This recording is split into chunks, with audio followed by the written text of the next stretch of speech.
Howdy, everybody. Welcome to another edition of the Shatter the Script podcast. I'm your host, Jared May.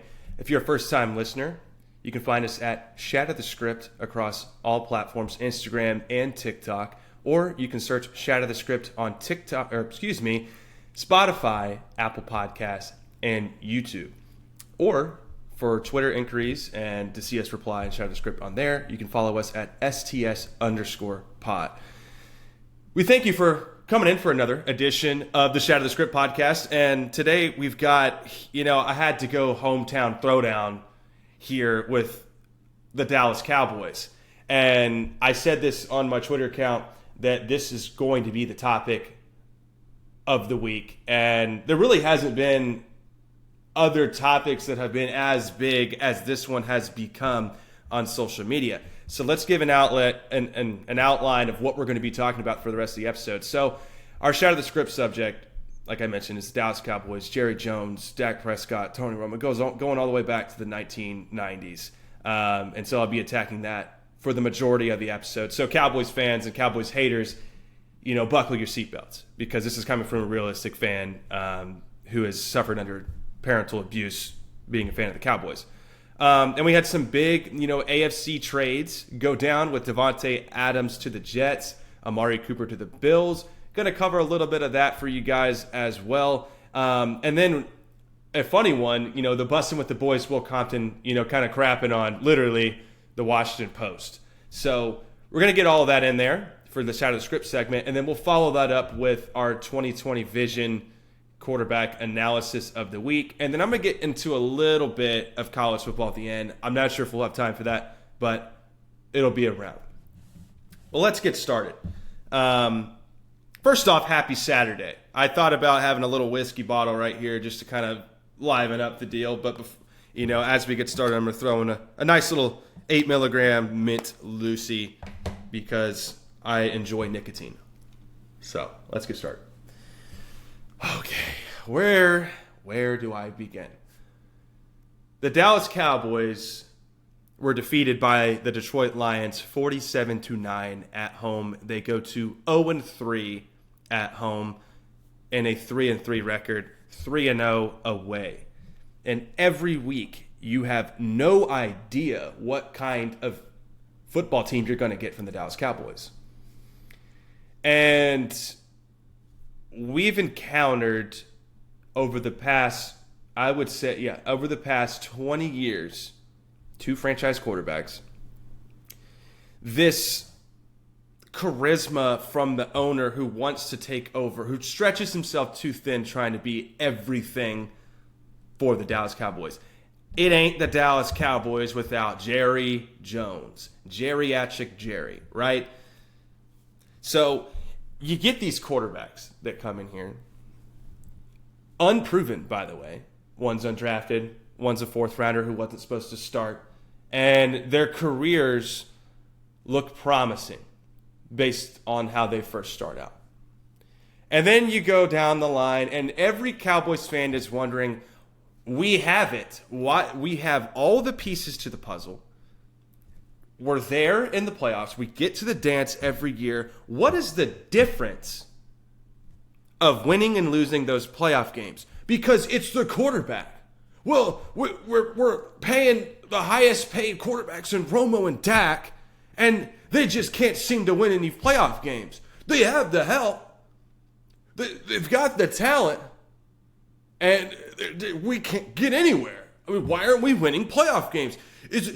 And then every offseason, you have Cowboys Twitter, Cowboys fans, fake Cowboys fans, bandwagoners, Cowboys haters saying the same old song every single year. I mean, it is the definition of insanity. And it's really hard to find the difference from what I'm going to say compared to what everyone else is going to say. But I've been attacking the real issue for as long as I can remember, for as long as I've been able to vote for a president, I would say. And the problem is geriatric Jerry. Now, there are few truth knowers that say, oh, the problem is Jerry. Well, yeah, but why? And we saw a prime example of why the fuck it is Jerry Jones. Now let me pull up this audio message from the 105.3 The Fan radio station. And you're gonna listen to this and you're gonna think to yourself, you want to claw the freaking table with your fingernails that you haven't cut. I mean, let's do this. We're gonna listen to this, and then I'm gonna give my take on it, and then I'm gonna give my own take on the overall issue.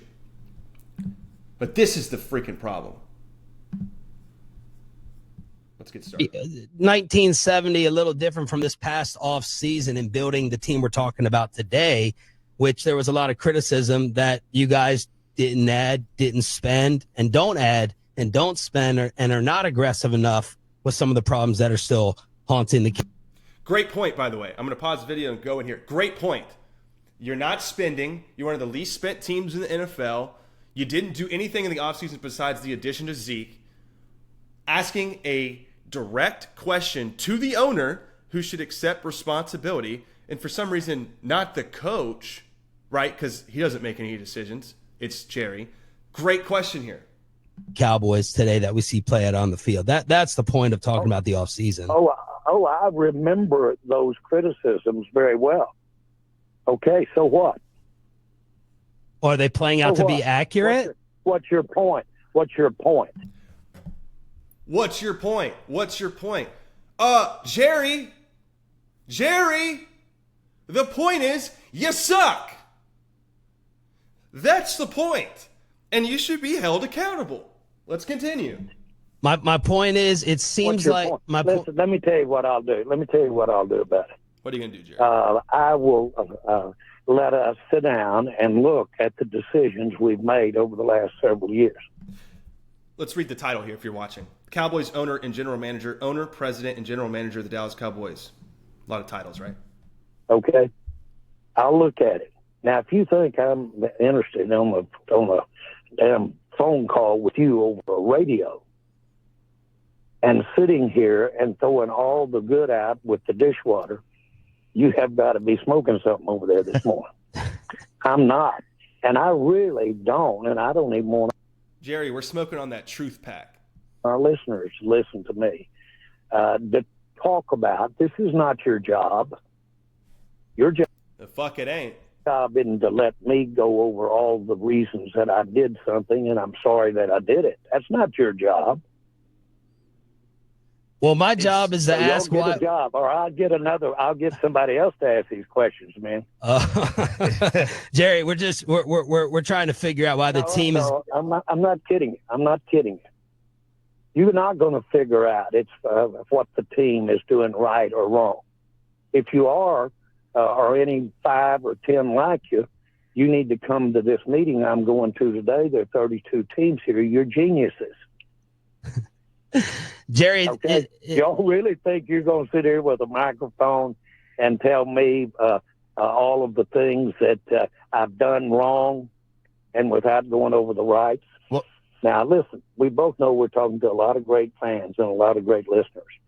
And I am very sorry for what happened out there Sunday. I'm sick about what happened Sunday. Now, I'm not talking. All right, yeah.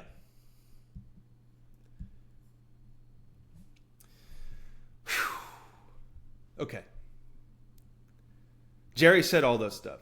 Well, you guys, I'm not responsible for telling you whether I did something good or whether I did something bad or telling you what the good and the bad is. And I'm not, here's what he's saying in truth. I should not be held responsible for what has happened over the past 10 to 15 years. You ain't got to tell me what failure looks like over the offseason after all the good things that Dallas has done. I'm responsible for that, but I'm not responsible for our failures. So how dare you question me, the billionaire owner, president, and general manager of the Dallas Cowboys? How dare you, as a radio show host, hold the person who hovers over the Dallas Cowboys, who shows up in freaking helicopters in the middle of practice? How dare you hold me responsible? And he's attacking this he's trying to defend his argument with, well, what I did for this team, whether it's good or bad, and the good things that I've done, you guys don't want to cover. You only want to cover the bad. Well, Jerry, what have you accomplished over the past 25 to 30 years? And how many careers have you wasted down the drain over the past 25 to 30 years? Think of the greats. I'll go through the list. Tony Romo, Travis Frederick, Zach Martin, Tyron Smith, DeMarco Murray, Terrell Owens, Dez Bryant, CeeDee Lamb, Dak Prescott, Micah Parsons, DeMarcus Ware, Marion Barber, Tony Romo. Might have already said that. Is there Trayvon Diggs, Byron Jones, Jason Witten? I could keep going. You've wasted all of those careers. The good that you've done, what? The good that you've done, the only good that you've done is assemble some type of a roster. You're the GM. You're responsible for managing the general outlook of the Dallas Cowboys. It's on you. It's not on Will McClay. Will McClay drafts great. It's not on your team. Your team's soft. And that reflects coaching. It reflects ownership. And what have you gone and got for coaching over the past 25 to 30 years? Since Jimmy Johnson, who you and him butted heads with the entire time. Troy Aikman talks about this all the time. There's a famous clip out there with Troy Aikman. I'm tired of having to coach these young bucks and how to put in the effort and how to go out there and prove what you're made of. And I'm tired of having to pander to these guys when I got to control a freaking offense. Ain't nobody is worth a shit around here. And the coach ain't doing nothing about it. What coach is he talking about? Barry Switzer, which is where everything started. You had a championship winning coach in Jimmy Johnson. You butted heads and didn't want to put him in your Cowboys Ring of Honor for the longest time when he should have been in there the second he left the Dallas Cowboys, the second the year 2000 hit, and you didn't because your ego and your pride said, I can do this on my own. I can do this my own way. And what has happened since then? You've earned nothing. You've won nothing. You've accomplished zero. You've wasted careers. And so Cowboys fans are blind to this. They're like sheep led to the slaughter every single year. And how dare you, Cowboys fan, talk negative about this team? You're not loyal. There's a difference between blind loyalty and righteous loyalty.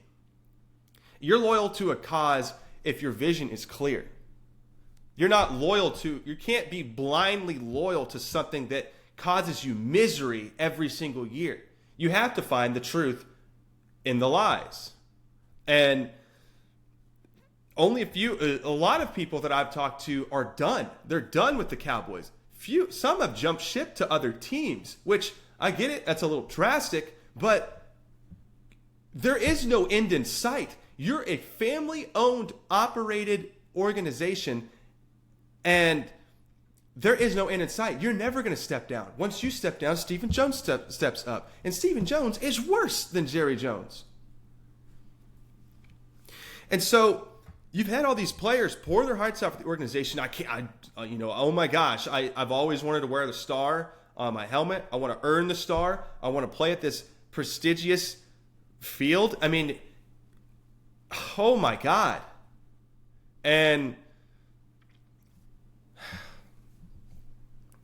get back on track here. Since Barry Switzer, who have you hired as head coach?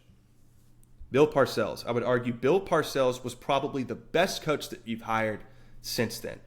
Well, other teams that have been in droughts went out and got the best guy. The best, bright, and upcoming guys. Matt LaFleur. Kyle Shanahan. Ben Johnson, OC Lions, has completely changed the game. You saw it on Sunday. Your coaches, with the greatest players that you've acquired, have been coached under Jason Garrett, who was carried by the talent of his team, and Mike McCarthy, who was sitting on the couch getting fat, eating Cheetos for like 3 years before he took over this heavily talented team and won 12 games back to back to back. And all of that to say, you're responsible for this. You are. You are responsible for the failure. And it's time for Jerry Jones to take responsibility and recognize that he is the problem. Enough of hiring these yes men head coaches who can't make a decision in the coaches meeting. Who, when you found, which by the way, you didn't go out and get a running back this offseason. You had plenty of opportunities to do so. You're the least spending team. You had all these opportunities to increase the power of your backfield room. And instead, you go with a 5-year practice squad player. No disrespect to Rico Dowdle, but he had back-to-back great games for the Cowboys. And then you got in there in the coaches meeting and said, well, I'm not particularly excited about where the Cowboys are going, when I went out and signed a dear friend of mine, Ezekiel Elliott, and we've got him here for $7 million, and he ain't getting no touches. And now Zeke has come to me very frustrated, by the way, and he wants more touches. Well, why? Why give him the carries? He's washed. You ran him into the dirt for like 400 carries a year for 3 straight seasons because it sold you tickets, because it made your brand better. And what did it get you? 8 carries for 17 yards. How many carries did Dowdle have that game? 5. He ran for more yards than Zeke on 3 less carries.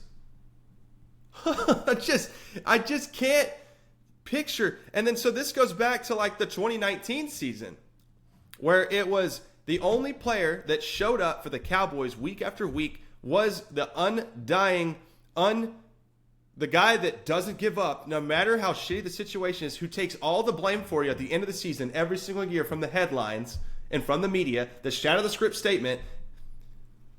You push the blame to others every single year and make them suffer through the media, make them suffer for their careers, make them suffer for the contracts that you paid them. You were too late on Dak. You were too late on CeeDee Lamb. You're going to be too late on Parsons. You were too late in the past on Des Bryant, who literally saved your quarterback. And now it's on them. Stephen A. Smith, Dan Orlovsky, Mike Greenberg, Nick Wright, Colin Cowherd, all get to sound off every single week saying Dak is trash. Dak can't get you over the hump. And the 3 things that matter most in a team, or the 2 things that matter, is ownership. Well, 3 things, sorry. Ownership, GM, and head coach. Well, 2 of those have the responsibility of one person, Jerry Jones. You do a shitty job. You sell the tickets, you get people in the stands, nothing else matters, right? Now, here's the point I'm trying to make. This is a really tough sell in the coaches meeting and in the boardroom.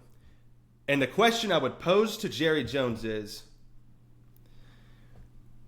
if the Dallas Cowboys were 32nd in the league in ticket sales, in jersey sales, and in brand name, and in net worth for a franchise, but you won a Super Bowl, could you and would you do it?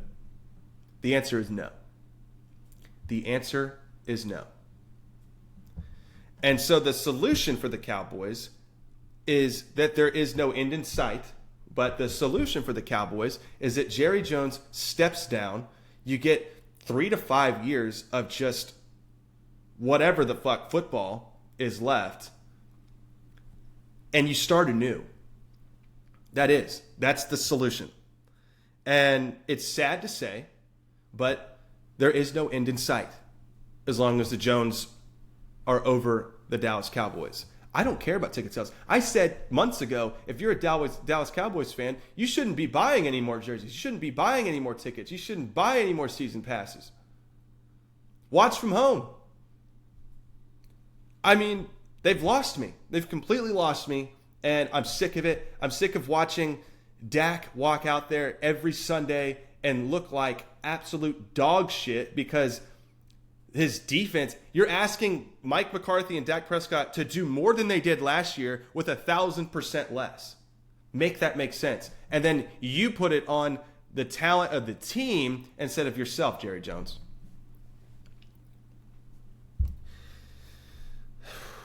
Yep. And the GM responsibilities have decimated the franchise and the careers of greats. That is Jerry Jones's fault. The brand is more important than the wins to Jerry. And that's a tough sell in the boardroom to flip the script on. And if you look at the careers of Romo and Dak and how similar they are, these are good to great quarterbacks who have been martyred by the Cowboys. And Emperor Palpatine, Geriatric Jerry, needs to step down and fuck off. And that's my spiel with the Dallas Cowboys. I hope it made sense. Okay. Moving on to the AFC North trades. And the fun thing about this is that other teams are upgrading their teams. Other teams are upgrading their weak spots. The reports say the Dallas Cowboys aren't going to trade for anybody, but who cares? You get Davante Adams was traded to the New York Jets from the Las Vegas Raiders, and Aaron Rodgers, he makes his headlines in his own way. He's a very individual person who speaks for himself. No matter who the head coach is, no matter who the owner is, he is the guy that will say and speak his mind without any repercussions as of late. And he voiced his frustrations for Mike Williams. He voices frustrations with miscommunication between his wide receivers and his play calling, and rightfully so. They looked like crap. And Robert Saleh, as a head coach, just wasn't a fit, and they awkwardly hired him to where it was like, this is America. I thought this was America. Exit out of the building when he was fired. And now you have a trusted interim head coach, which I still don't believe it's going to get them over the hump as a New York media franchise team. I just don't. And now you get Garrett Wilson and Davante Adams paired up with Aaron Rodgers. Davante Adams rejoins his longtime friend Aaron Rodgers. And they're excited about it. He showed up in the boardroom. What does this mean for the Jets franchise? Well, Aaron Rodgers has got to figure out a way to accelerate this offense despite his old age, because he looks old. He looks rugged. And the defense has the talent. You saw it in the Bills game. The Jets should have won that game. Well, you have Greg Zuerlein as your kicker. Windy game. You missed 2 kicks. You would have been up late versus the Bills, but instead you lost. That's a highly frustrating, decimating loss for the Jets, who thought that they were going to get everything back on track. But this is one of those franchises where they just seem trapped in this bubble to where no matter what talent they bring in, no matter what new coach they bring in, who always gets more headlines than they deserve, they seem to fail. They're missing on draft picks at the quarterback position. They failed with Sam Darnold, who is now thriving after being passed around by many NFL franchises, thriving for the Minnesota Vikings under an offensive-led head coach, Kevin O'Connell, with weapons like Justin Jefferson, Jordan Addison, TJ Hawkinson, who hasn't even returned yet, and you still got great performances on an undefeated Minnesota team. I like the trade for the Jets. I think it fixes some of the issues, but I don't think long-term you're going to see much of a difference. I really don't. Now, it's going to take pressure away from Garrett Wilson for sure, but Davante Adams, I don't think, like I said a couple weeks ago, I really don't think he's much of a diva. I really don't. I think the dynamic between him and Aaron Rodgers has always been more of a humble one. And I think that Davante Adams likes to go play for quarterbacks that he enjoys playing under. He left Green Bay for Derek Carr for various reasons, and then Derek Carr and him wrote it out. They had a great, connection, it seemed. They just weren't. The Raiders are just another team that's in this small bubble that they can't get out of. And now you go back to Aaron Rodgers for the New York media. And we'll see how that shakes out. I really don't think it's going to make much of a difference. Possibly they'll win more games, but at 2-4, it's very hard to recover and get up in front of the sticks and beat out a team like the Bills. And then Amari Cooper to the Bills. This is my favorite trade from this year so far. Because I mentioned before that I think Josh Allen, despite the critics, has proven that he is a quarterback that doesn't really need a wide receiver one. Does that mean that he should have one, or that he should not have one? No, he should have one. Yes, like if you want a chance at winning a Super Bowl, he should have one. But you look at certain quarterbacks in the league without certain weapons, they just look like a completely different quarterback. Josh Allen doesn't. He still looks like Superman out there. And people are going to listen to this and say, golly, Jared is a huge glazer of Josh Allen. Well, yeah, and I'm unashamed of it because he does things that I think are just incredible that no other quarterback in the NFL can do besides Mahomes. Mahomes and Allen are actually very similar. It's just Allen is more mobile and Andy Reid is the better coach. Sean McDermott is a C+, B- coach, in my opinion. Andy Reid is an A+ coach. It makes a difference. And the Bills' defense has been playing outstanding this season outside of the Ravens game. But with the departure of Stephon Diggs, which was a good thing, in my opinion, for the Bills, you saw it, as I predicted, that the Houston Texans versus Bills game, the Texans were going to take it personally, and this game is for Stephon Diggs and whatnot. Well, Amari Cooper, who's one of the more humble wide receiver ones in the league, leaves Cleveland, who the Cowboys shipped him off for dirt because it's a shitty run organization, as I was mentioning for 20 minutes at the beginning of this episode. And he was just left out to dry for 3 or 4 years under Cleveland. And now he gets to go play on the back half of his career with a contender in the Bills. And this is a perfect match, in my opinion. It really is.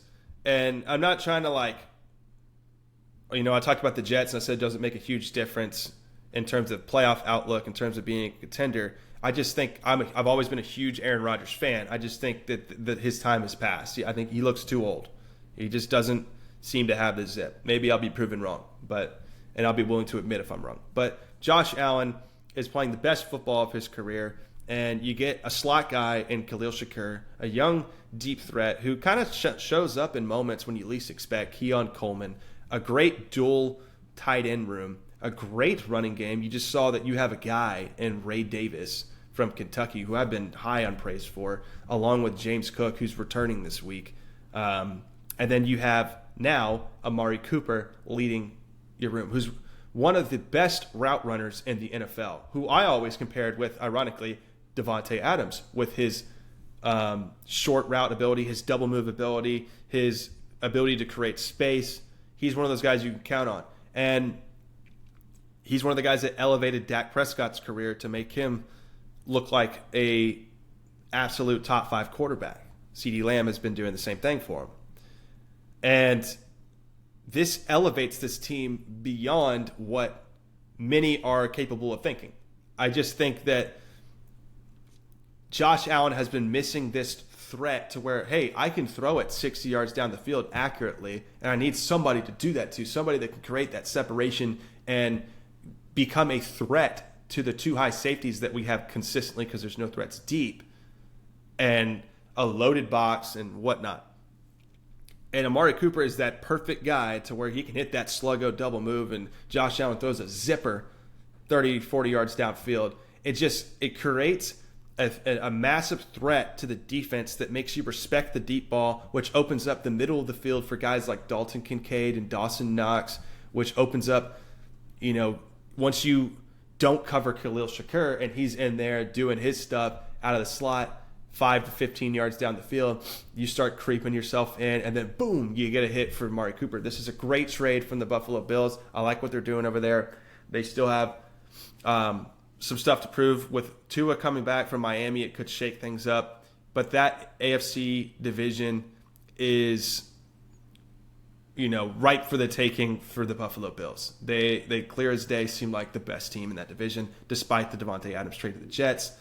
the Patriots still in a rebuild with Drake May, who looked pretty good against the Texans. And then, of course, Miami, who's been literally not playing football for the past 3 weeks. So great trade. A+ trade for the Bills. I think it's a B+ trade for the Jets. And we'll see how things shake out with that. All right. Again, I'm good. 30 minutes. 30 minutes for the Shatter the Script subject every time. I hit it on the nail every time. All right. Well, this is a fun one. I think for my belief system, this is just a fun one to show you guys, because this is what I think one of the funniest locker room guys and social media personalities out there. A guy that I personally would love to have a conversation with and just talk ball and be an absolute doofus around, because, this guy's doing it the right way. Every time that somebody attacks this guy on social media, he responds in a perfect, I don't give a shit fashion. And this is Will Compton from the Bussin' with the Boys. And so if you guys are unaware, on the Bussin' with the Boys podcast, they recently had Donald Trump show up, and they just kind of talked ball. They didn't really do a lot of politics. They really kind of talked a lot about how, Trump played a little bit of ball. He's a big San Francisco 49ers fan. He likes Brock Purdy. And just casual conversation, have him on. It's a big guest to enhance your followers on the platform. And the Bussin' with the Boys are a very fun group. Taylor Lewan and Will Compton have a great chemistry. They are a part of Barstool, but they just don't feel like it to me. They do their own thing. They have their own identity. They get some hate from the Barstool side sometimes, but Will Compton's got his Hall of Fame in a freaking bathroom, which is hilarious. Will Compton, is just one of the funniest guys and a great spokesperson for Nebraska Cornhuskers. He actually, through his voice for the Nebraska Cornhuskers, has kind of shown me like, oh, I want to tune in to watch Nebraska, because his hype videos are just diabolically hilarious. But anyway, there was a comment that Donald Trump made, to which Will Compton and Taylor Lewan naturally laughed to, because it's funny. And the media tried to twist it in a way to where it was racist. And you can tell where I'm going with it for sure. And so Donald Trump said, yeah, I played a little tight end back in in school or whatever, and I definitely just wasn't cut out for it. The guys I was playing against were, constantly in the weight room lifting weights, and they came from a bad neighborhood, and they were wrecking my shit.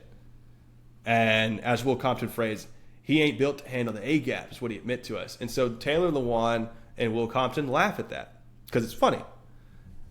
And the Washington Post reaches out to the Bussin' with the Boys in order to get a comment as to why they would laugh at such a thing, because it may be offensive to a certain group of minority people in their book, and how they're trying to twist that narrative. It's not like, anybody can come from a bad neighborhood. It's one of those guys where it's like, we play nasty, we play hard-nosed football, and I'm going to, no matter the cost, I'm sacrificing everything for the game because I love the game more than you, kind of thing. That's the truth, the reality of it. And Washington Post, like I said, reaches out, and Will Compton responds with his comments of his own. So I'll show you how Will Compton responded to the Washington Post, which we all hate the media. That's what I'm here for. I shatter the script on the media, so this is a part of that category. Let's play this clip. All right, as you guys know, our latest episode of Bussin' with the Boys, we had on Donald Trump. And if you want to go watch it, it's on all of our channels, on all of our platforms. Go check it out. But we knew that there'd be a reaction. Good, bad, media would react, and we are getting our first media encounter. The Washington Post has reached out for comment regarding a remark made during the episode that's gaining online attention, including from Trump's opponent in the presidential race. The remark they're referring to that they want comment on is a part of the episode where we're talking ball and how Trump used to play tight end, would have locked him up. And he essentially makes the comment, I wouldn't want to get hit, or I didn't want to get hit by somebody who's been lifting weights all day long and came from a bad neighborhood. Taylor and I laughed. They want our comment. Their question is, why did we find that amusing? And you already know what they want to do with this thing. You want to know what kind of picture they want to paint. You want to know what kind of box they want us to put us in. You want to know, their vision for this entire question on asking that.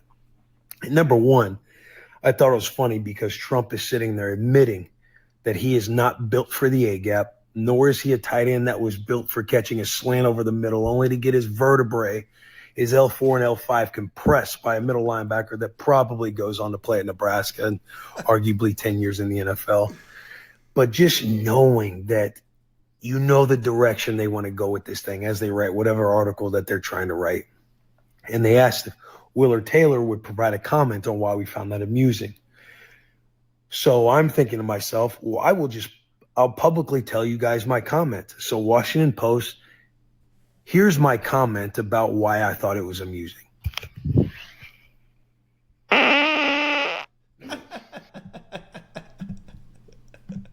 Oh, yeah, baby. Get shit on, Washington Post. Get shit on.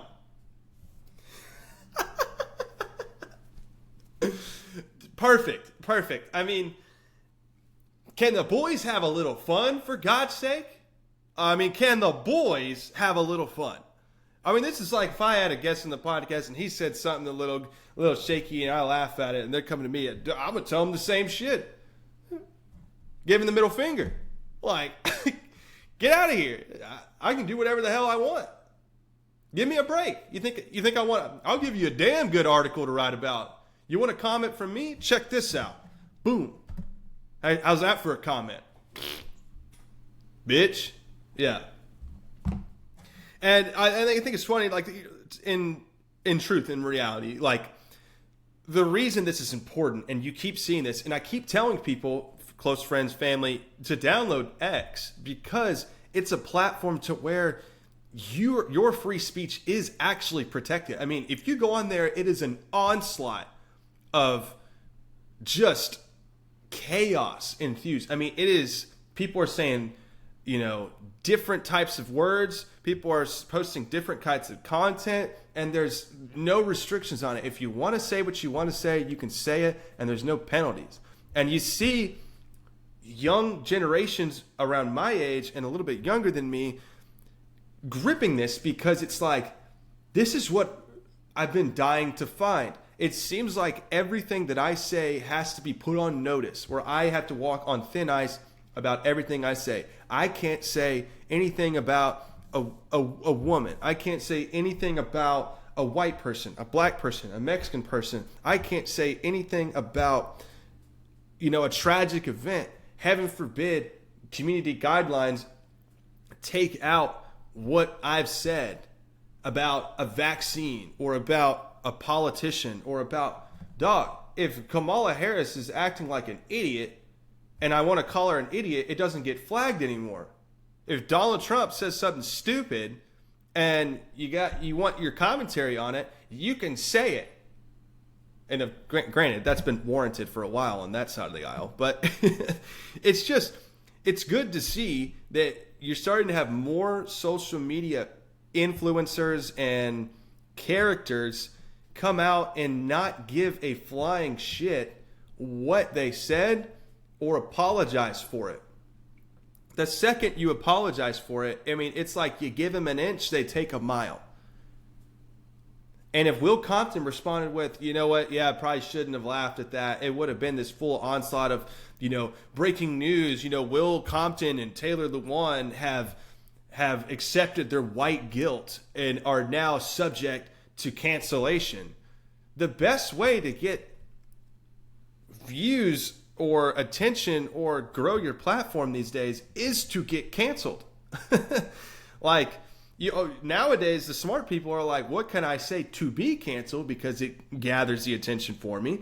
And then from there, I can base my identity off the thing I got canceled upon.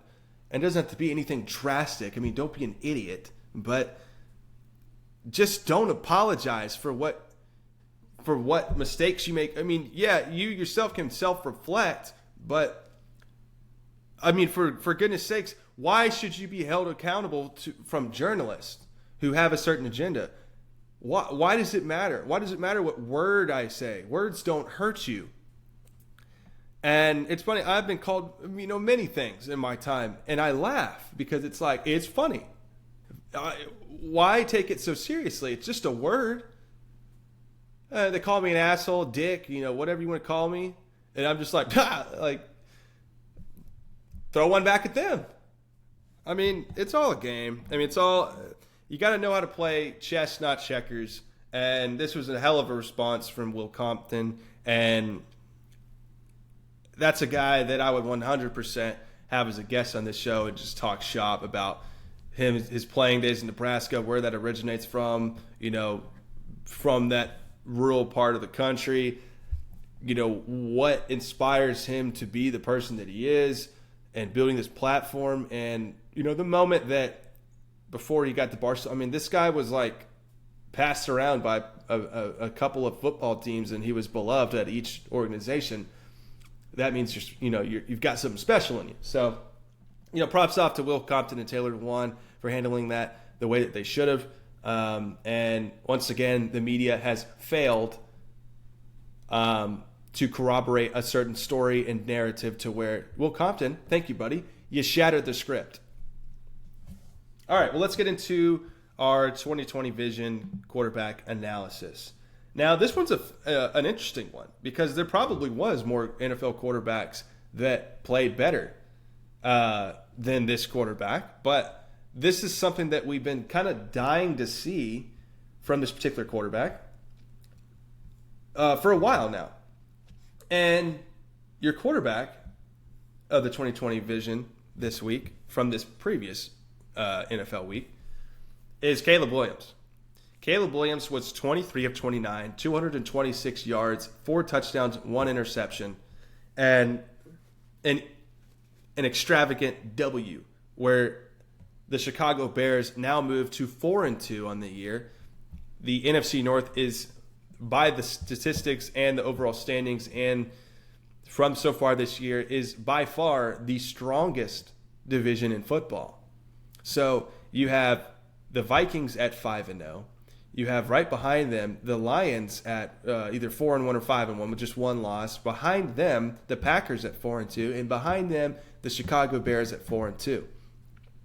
And people watched Caleb Williams for the first 2 or 3 weeks, and they said, this dude doesn't have it. We may have overreacted on one of the most overrated college football quarterbacks of all time. He's a little weird. You would call him LGBTQ QB1. And there's been heavy concerns about Caleb Williams because he's been given this arsenal of weapons. When's this thing going to click? DeAndre Swift got out to a very slow start in the run game, but Matt Nagy's defense, or not Matt Nagy, Eberflus' defense for the Chicago Bears has played phenomenal, kind of snuck away some wins for them despite Caleb Williams' rough start. And now, the past 2 weeks, Caleb Williams has been on fire. Firing on all cylinders with DJ Moore, Keenan Allen, Roman Dunze, Cole Kmet, and then in fantasy production, because this is how I can remember it, DeAndre Swift has had back-to-back 20-point-plus weeks in fantasy. And finally, they're starting to catch fire. And if you go into London as a rookie, and I get it, they're playing the Jacksonville Jaguars, who this is a bad franchise, but it's the NFL. It's not college football where it's like, oh, we played Kennesaw State as Georgia, and Carson Beck lit up the league, or lit up Kennesaw State, and was 38 of 52, 400-plus yards, and 5 touchdowns. That doesn't get headlines because, it's Kennesaw State. No disrespect, but in terms of a matchup, obviously in college football, there are the weak links in the schedule, and then there are the big-time matchups, which you got this weekend with Georgia and Texas. And so, like, if Carson Beck did that against Texas, obviously it would make huge headlines because that's a verified, validated opponent.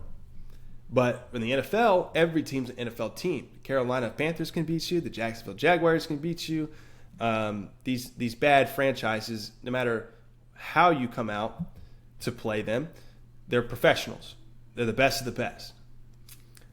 And so going to play in London as a rookie after you've been struggling for most of the year and the past 2 weeks, you go out and you throw, in this game, 23 of 29, 226 yards and 4 touchdowns. That's called efficiency. So let's pull up the passing charts for Caleb Williams. And the reason I wanted to choose this one too is that his touchdowns are all 10-plus yards. 2 of them are directly over the middle of the football field, which is, as you know, if you've watched my 2020 vision, this is what I like to see. A rookie that is able to hit the middle of the field. Now, he does have a couple of checkdowns off to the side, but what's important and eye-opening to me is his touchdowns. His touchdowns, like I said, are all down the field, a good amount of yards. And to complement that, he has a couple of extra catches over the middle of the field. And so this is good for, fantasy owners who have been riddled with, do I start a Chicago Bear or not? The offense isn't clicking. Well, now they're clicking and their stock is rising. But Caleb Williams has the weapons to do this almost every week. And when you watch him, he's exciting in the pocket. Yes, he's holding on to the football sometimes too long, and people had concerns about that. But he has a certain, I honestly would compare it to a Romo, where he's deceivingly mobile, and once you kind of get him surrounded in the pocket, he has this slippery ability to him to where he can slip off a tackle and fire an accurate throw down the field. And I think in this game he's kind of learning, let the game come to him, and I don't have to throw for 350 yards. I can throw for 220 and have a, what is this, let's see, an 80% completion percentage and throw for less than 250, but we blew the team out of the water because I played efficiently. Our run game was strong. We controlled the clock, the tempo of the game, and I was playing within myself a controlled chaos.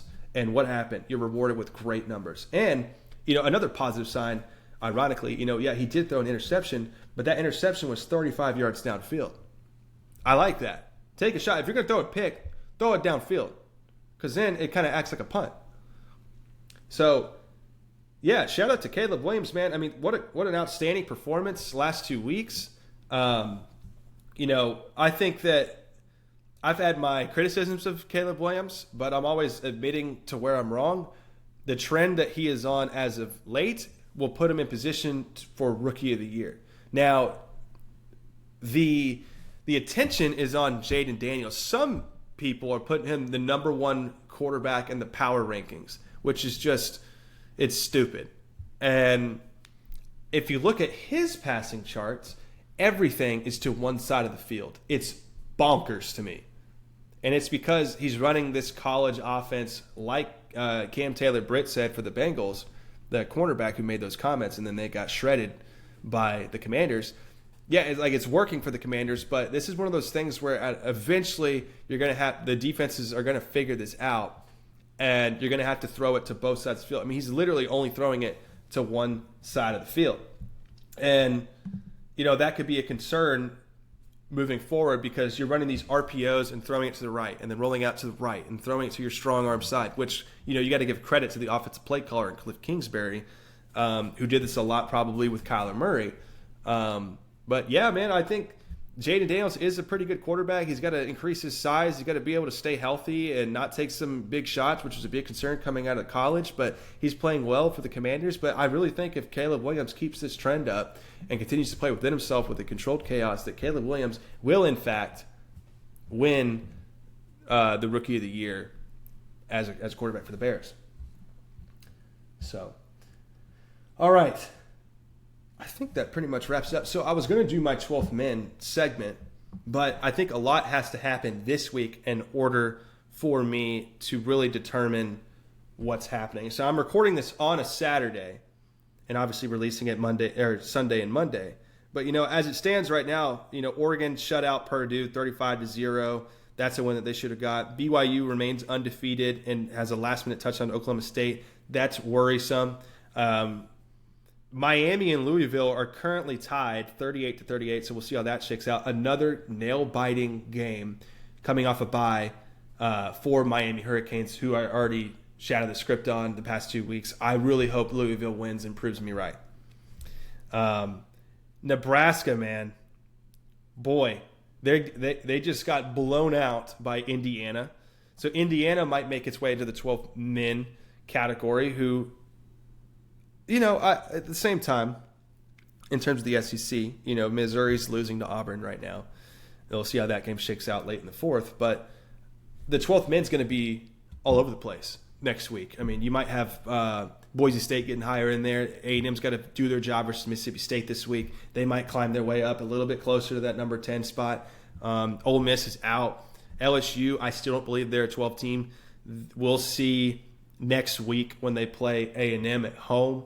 A lot's going to shake out, so that's why I'm avoiding it this week, and I'll come back to it next week with a much more in-depth 12th men, to where you guys can see the drop down from teams, the slot increases for teams. That way, it paints a better picture. So, all right. Well, I appreciate you guys joining another episode of the Shatter the Script podcast. Like I said at the beginning, I'm your host, Jared May. If you're a first-time listener and you made it this far in the episode, I appreciate you coming in here and deal with my Dallas Cowboys tangent. But, you can follow us on all platforms. We're TikTok and Instagram at Shatter the Script, and on Twitter at STS_pod, or you can search Shatter the Script. And by searching Shatter the Script, you can find us on Apple Podcasts, Spotify, and YouTube. Yes, we are video and audio, but we have other feature episodes as well, which we didn't get to stats and scars for personal reasons this week. In a good way, personal reasons. We've got the family's extending, if you catch my drift. So, the medical guy and the analyst are around whenever they can be. So I appreciate their contribution to this show. So Stats and Scars, every Thursday, releasing 7 a.m., covering injuries and stat analysis. You can find that on our channel as well. And then our Challenge the Script, which has caught some fire as of late. We had our new guest, Grant Churchill, for the Texas versus Georgia matchup through the eyes of EA's College Football 25. So that releases every Friday at 7 a.m. as well.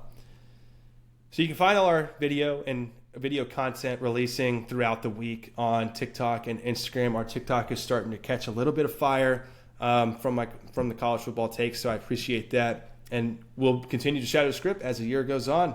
We thank y'all for coming in, and we'll see y'all next week.